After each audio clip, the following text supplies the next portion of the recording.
Well, let's get into the mixed tag team match, Mr. Marceau. You have a lot of thoughts on this. You texted me an essay at like 2 a.m. this morning. You got a lot to say about this. What were your thoughts in the mixed tag team match last night? I just thought it was exactly how I expected it was going to be. I thought Cody and Shaq would do some smoke and mirrors to make it look like it was a wrestling match. I mean, wouldn't say I was overly impressed. Like, Shaq did a couple crappy slaps on the chest. I mean, Paul White was there. Couldn't you just show him how to do it? I mean, those were a little weak.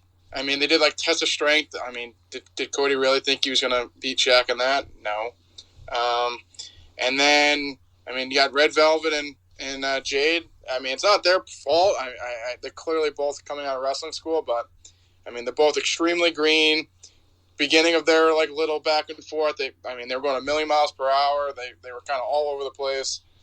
Jade is very athletic, but she moves like a robot. I mean, she's very robotic in her movement. The whole Gun Club interfering made it legit zero sense. It's classic Cody. They just hit Shaq with a chair for no reason, no disqualification. I guess that just goes on. Red Velvet's moonsault, I mean, it looked nice. Of what they caught, it looked nice. Even though she basically landed on Cody more than she did Jade. So, classic, do a flip to hit your own partner. And then, I mean, the rest of the match was what it was. Everyone's just like, oh my God, Cody threw Shaq right through the table. There was no setup to it. Cody went in, pulled Jade off Red Velvet. Shaq was already set up in the middle of the part of the ring to take the bomb. And Cody walks over to him. Shaq just swipes at him once, and Cody runs to the other side and just jumps over the top rope and just takes them both out. Mm-hmm. Like, when you see the guy coming a mile, like, you clearly was just standing there just for the spot. So that was fucking dumb. And then they missed Red Velvet's spear. Like, if that was the finish, I agree. That pissed me off. Yeah. Oh my God! I thought that was the finish, and I was like, oh my God, they're gonna miss it. And then she kicked out, and then she I would say the glam slam or whatever you want to call it. That looked good. Mm-hmm. But besides that, I mean, I think Red Velvet has some potential. I also think she has a lot of seasoning to do. I mean, She just graduated from wrestling school, so she has some time. I think she looked the best at everyone. Jade, I mean, I'm definitely not clamoring for more Jade. I don't need to see her in the title picture. I don't need to see her versus Brandy. I mean, Brandy couldn't wait to get on Twitter to say, like, that bitch won. So I'm hoping not to see Brandy and her anytime soon. Well, it's not going to happen anytime soon anyway, but I know what you mean. Yeah, but at the end of the day, it was just a classic Cody Rhodes smoke and mirrors match. Nope. I mean, no pun intended. No pun intended. I just think people give Cody a lot more slack than they'd give anyone else. So, I mean, if this was on Raw and you just switched Cody with, like, Seth Rollins and then you put Shaq with two developmental girls, people would shit all over it. So, I mean, you call a spade a spade. I think Red Velvet has potential, but she has a long way to go. So, I agree, and I don't disagree with you. I think it's just, I guess, a matter of personal opinion or preference, because everything you said that you had an issue with the match, I'm not saying you're wrong. I completely agree with you. I think my thing is, and you weren't wrong when you made especially the spear thing, that really stood out to me as like, okay, that's not the talent's fault. That's the fucking camera crew fault. Producer's fault. Yeah, that's the producer's fault. That's like Kevin Dunn level shit. And it was weird too, because they showed her setting up for the spear, and then they cut away to Shaq and Cody like on the ground, like, what the fuck are you doing? Like, what are you doing? But anyway, the stuff that you mentioned, that to me just chalks up to like, for me, I completely agree with all that stuff. I just thought it was like, for me, if I was making that observation, it's nitpicking. Like, to me, it wasn't a bad match. I'm not going to sit here and say, along with everyone else, it was the best Dynamite match I've ever seen. It was an instant classic. It gave me vibes, and I wrote this in my review, which I'm putting up soon.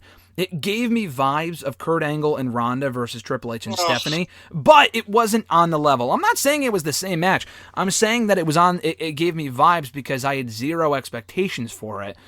Jade and Red Velvet are clearly not seasoned at all. Specifically, Jade Cargill. I thought Red Velvet did very well. I don't think she, again, should be in the title picture tomorrow, but I thought, considering what I've seen from her so far, she did well. Jade, I thought, I agree with the glam slam. That looked good. I thought she did decent. Now, I don't know if I saw the same praise that you did. I didn't watch Dynamite Live, so I stayed off of Twitter. I don't know if people were saying, oh my God, she was super impressive. And I said this to you before we went live here. I don't think it's a case of, like, not everything has to be, oh man, that was shit, or like it was so great. Like, I thought she did okay. It didn't make me, like you said, it didn't make me want to see more of her. Honestly, I really could not care less about Jade. The fact that she won for her team didn't overly surprise me because she's probably in the roster for good and you want to establish her, so again, that made sense. I thought Shaq did actually very, very well, and most of that was because of Cody selling for him and how they kind of booked him to look like a monster. For a guy that's, 50-something right now? I mean, you would probably know better than I do. He's definitely ain't young. He's definitely not young. And he was out of shape a couple of years ago, and the Big Show match was still being floated around for WrestleMania. I thought he did very well. Now, I think in a singles match, I don't want to see him and Cody. I really don't want to see Jade and Red Velvet. I think for what this was, it worked. And the crowd, whatever crowd they have there, was into it. I enjoyed it for what it was. It exceeded my expectations. But I'm not going to sit here and say it was an instant classic just because I thought it was better than it was going to be. Just because when you set the bar at the ground, of course, anything better than that will be an improvement. So, like, me saying it's an improvement is not like this rousing, like this endorsement. You know what I mean? Like, it's not like this WrestleMania-worthy match. So those are my 2 cents on it. Again, I enjoyed it for what it was. It just, I don't know. Like you said, Cody Rhodes is famous for those smoke and mirror matches, and I feel like that's exactly what this was, like you said. For better or for worse. What did you think about the fucking ambulance spot? Oh, no, that was fucking dumb as hell. I forgot to mention that. Oh, dumb as fuck. I thought that was really stupid. Again, I like the match. What I is they show him, so they show him going to the ambulance. They cut to commercial. Yeah. They come back, and Tony Schiavone's standing there. I'm going to get a word with an EMT or Shaq, and he opens the door, and the EMT's just standing there, and there's no Shaq. Like, wouldn't the EMT be like, oh, he laughed? Like, what? Like, that just made 0 sense. Dude, he's so inconspicuous at 7 feet tall. How could you, clearly he just tiptoed away. I mean, come on. I saw that, and I turned to Alexis. I'm like, dude, that was fucking dumb. That was fucking stupid. Like, they had the camera on Tony, and then they cut away to the rafters, and I'm like, oh, are they going to show Darby and Sting? No, they just cut away to the rafters for no reason. And then they cut back, and Shaq isn't in the ambulance. It's not even like it's Sting or something who has some sort of, like, mystical appeal. It's fucking Shaquille O'Neal, dude. Unless the Fiend kidnapped him, I thought that was incredibly dumb. Whatever the payoff is, it doesn't really matter. I just thought that was really stupid. Really. Yeah, like, I know, like, the Matt Hardy stuff. I know a lot of people didn't like that when he was teleporting. To me, that was okay just because he's that type of character when he was the broken character. It's Shaquille O'Neal, dude. Like, was he doing this when he was on the fucking Lakers? Like, come on. I thought that was stupid. The only thing that made me roll my eyes more than that on this show was when Big Show came out wearing a No More BS shirt.